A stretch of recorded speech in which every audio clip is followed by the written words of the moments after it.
Hi, Rodney Korn here with SOMA to give you another Feel SOMA moment.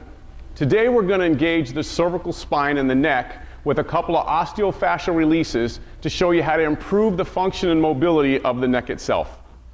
Before you do any form of osteofascial release or any form of any exercise, it's always great to have a pre and post test. So you can simply have the client laterally flex their head, rotate the head, move the head in any direction, or move the trunk or the shoulders on a stationary head just to see how this area in this region feels.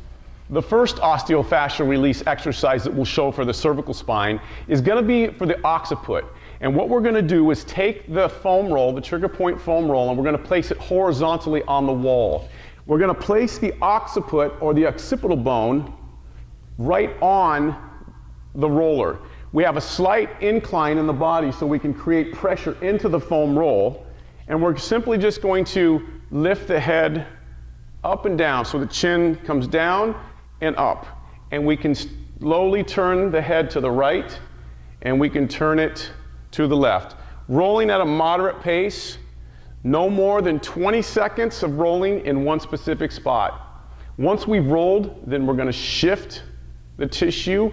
And again, there's two techniques in the osteofascial release that we're going to primarily show, and that's the rolling, which we just did, and the shifting. Remember, the shifting is moving the skin, engaging, and then moving the skin, not sliding over the skin. So from here, we can start at one side, and we're just going to shift the skin back and forth.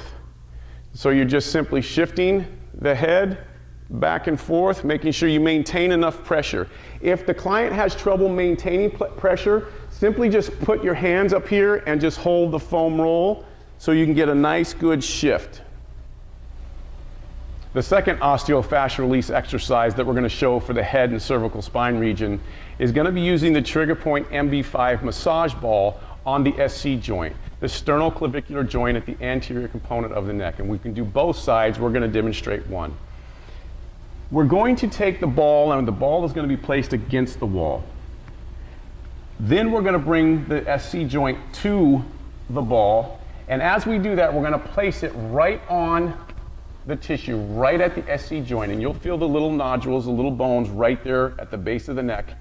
You're going to press it in there to tolerance. Don't try to crush any bones. And then we're just going to distraction or traction, bringing the tissue down. So we're going to pull that tissue down to create some tension through this tissue. So the ball's against the wall, SC joint on the ball, lowering the ball, engaging the tissue and moving the tissue down so the tissue's kind of taut. And then we can create motion upward and downward to where the body wants to move, not where we want to move it. So don't try to rip through anything. So we can go up and down, we can go side to side, and we can create rotation. Then from there we can have combinations. So we can have the chin elevated and we can do lateral flexion and rotation, and we can drop the chin, tuck the chin, lateral flexion, rotation, and then we can have combination lateral flexions and rotations. Do a couple of each and then come off, have them move the neck or have yourself move the neck again, shoulder area, and see how that feels. With the combination of the occiput and the SC joint, oftentimes you can relieve headaches, you can create a much freer experience, relieve pressure off the eyes, and the whole neck region itself, creating better motion. So take these exercises, use them on yourself, use them with your clients to help people move, feel, and live better. Thank you.